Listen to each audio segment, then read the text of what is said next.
Hello YouTube, this is Brian Tubbs coming at you with another video. Today I want to talk about kind of the making of Halo. It's a tabletop piece that we make, probably 20 inches tall or so. It's stainless steel, the upper portion stainless steel. There's a tube that connects to the bottom of this, the stainless steel, and then the base is sometimes carbon steel, sometimes stainless steel. It just depends on what we're making the application for. But Halo, I'll show you guys a picture of it.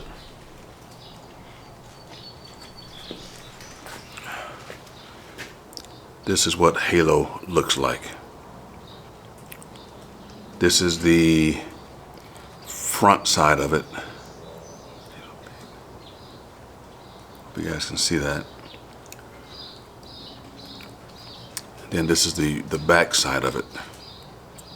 And the back side of it is convex, whereas the front is concave. So it's not just a flat piece of metal. It's two flat pieces of stainless steel that we put together, and they have a roll to it. So when you put it up on the stand, it rolls this way. It's not just flat. And this is what it looks like now. You can kind of see the roll in there a little bit. And then we take a skin and put around the outer edges of it. Now Halo came from this piece. It came from the inside of that ring that's wrapped around that light. That's actually a stop light that's in there. That's a picture I wrote. As soon as I finished making the piece, wrote it out of the garage, text my wife the picture of it. She called one of our buyers who has two other of our large pieces. 10 minutes later, I walk into the house, asked her did she get the text. She told me, yes, Harold wants the piece. And so here it is, me a few days later installing the piece at Harold's property. On the other side of this, below where I'm standing, there's a swimming pool. So they have 3 of our pieces going across the upper wall, if you will, of their property. Now, just to show you guys how we kind of come up with ideas for this stuff. Now at the very front of this, it is sharp. It's close together, really tight in here. Whereas on the back side, it's just wide. So it goes from a point, then it just flares out as it goes around the circumference of the piece. So what I'll be doing is I'll be cutting this excess material off with the plasma cutter to get it down to the one level. So I'll be cutting excess material off all the way around on both sides, smoothing it down, then I'll be TIG welding it all together. Now for the hole in the center, I'll be taking a stainless steel pipe and just running that in through the center. It'll go through, of course, the back side and it'll come out the front. And then I'll take a marker and trace around that pipe, both sides. Take the pipe back out, take either my cutoff wheel or the plasma cutter and cut the excess material from the pipe, slide it back in, TIG weld it into place. Now, just a little pipe underneath.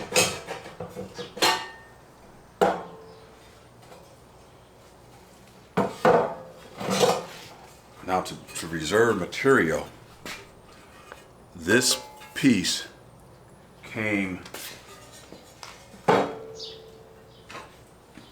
from the inside of this piece, which is the piece that was on the top of the piece that you saw me do the install on when I was standing next to it after I did the install. We call that piece the heart of man. We're going to make another one.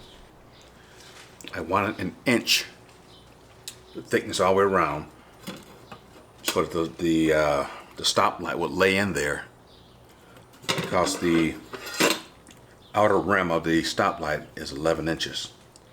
So I'll have this ring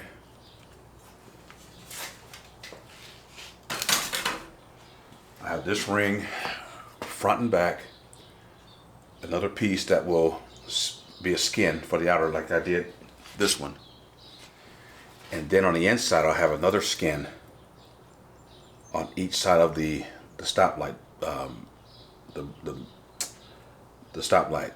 So I have a piece here, and then on the back side I have another piece here, and there'll be a gap between there, so the stoplight will fit right in between that gap.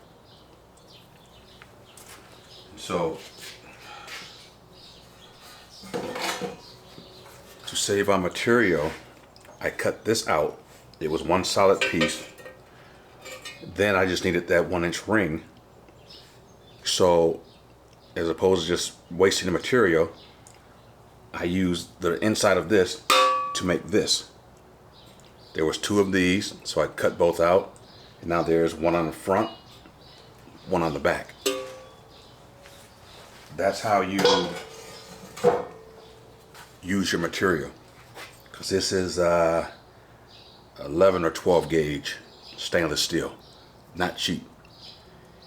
So that's how you can repurpose, if you will, your cutouts to make other pieces. And I'm just going to give you guys a little tip on what we do as far as getting our measurements. To put a skin all the way around this piece of stainless steel, what we'll do is get a piece of rope. We have this piece, and we have another piece that's longer than this. So what we would do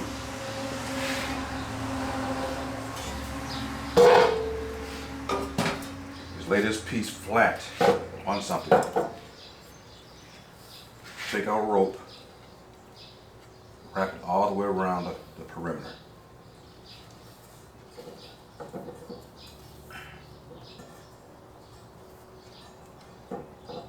Just about like that. And we'll have our measuring tape already set up.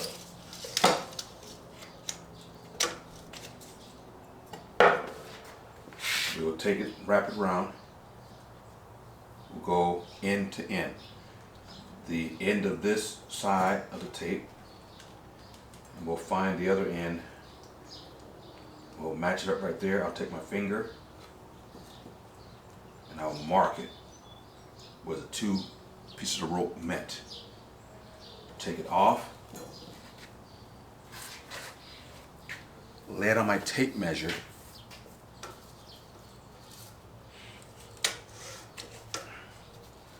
I'll go right from the end here. I'll just put that mark right on the end here. Then I'll lay the rope on the tape measure all the way down, make sure it's tight. And I'll get my reading. 42.5 inches is what I will need to go completely around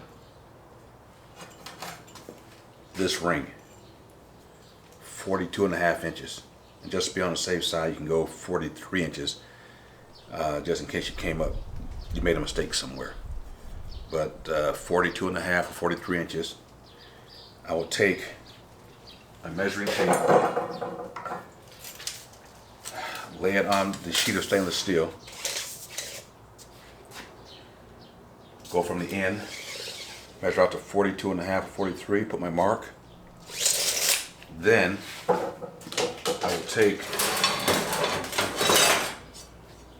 my square, put it at the edge of the steel.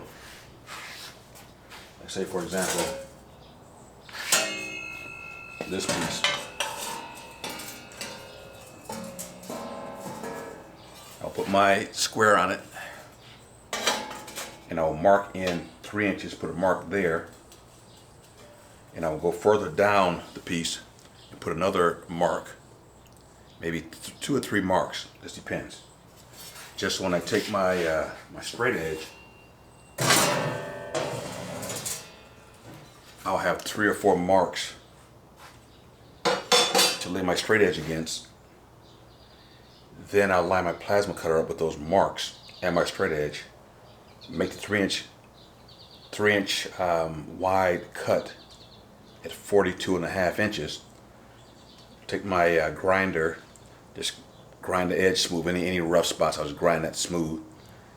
Then I will take it, either put it in a slip roll or an English wheel to get the circle started, as opposed to trying to use flat metal, trying to smash it onto the thing.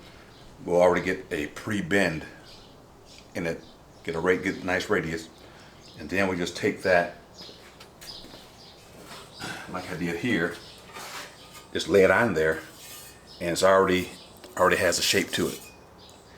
Then we just go around and tack it, and if we need to eliminate some of the material, we'll do that either with a plasma cutter or with a cutoff wheel. And after we do all of this stuff, it'll come out looking like what you saw in the picture. So I'm going to kind of tap this in.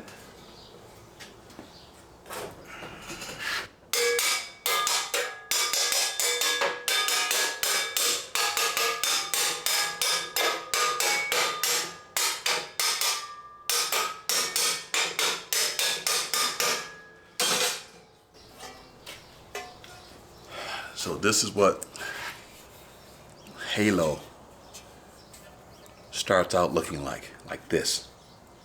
And like I said, I'll get the plasma cutter or the cutoff wheel. I'll make my line, trace it, then I'll cut this excess out, slide it back in there, and then just tack weld everything into place.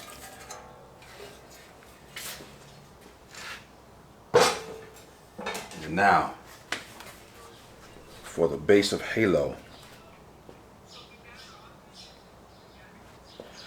for that base,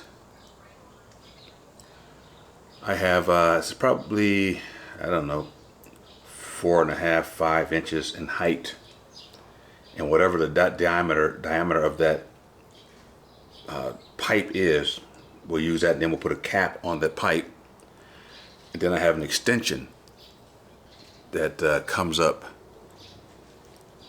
from there that Halo actually sits on.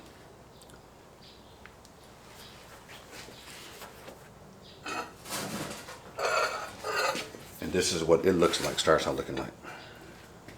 It's just an open pipe. Put a cap on it.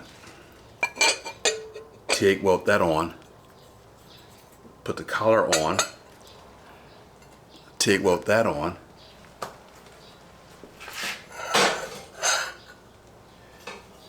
And then we'll find a position that we want to put Halo on it, to rest it on there, and then we'll TIG weld that on there, and that's how we put Halo together. It's just a lot of pieces that we use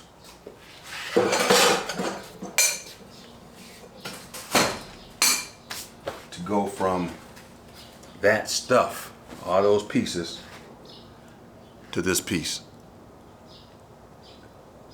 And that's how we do it. That's how it's done. So people come to our booth, and they're looking at these pieces, and they're trying to figure out, how do we do it? What's the process? I don't tell people that much at shows because I don't have time, because we have so many people in our booth wanting to talk to my wife and I. We know we're both the artists. We just don't have time to really go into like process. So that's really why I'm making this channel, so that I can give you guys some of the secrets of what we do that I don't have time to do at the shows. So that's basically what this channel is about, just kind of showing you guys some of the inside secrets and techniques and other stuff that we do that we don't tell people at the shows. Alright guys, so again, the video is just about the making of Halo, some of the inside tips on what we do, and I will make another video after I get it closer to finish. After I get it all welded up, I will shoot another video on where we are. Then I'll kind of probably shoot another video on my portion of the painting, which I'll do it in a solid blue. And then after I'm finished, I'll hand it over to my wife, and she'll do her techniques on the paint. Then she'll hand it back to me. I will clear coat it and then put it under the into the baking area, so we can bake the paint and clear coat and everything on it. Alright then guys, well it's been nice chatting with you, and I will talk to you guys again soon, and I'll see you in the next video. Thank you. Bye.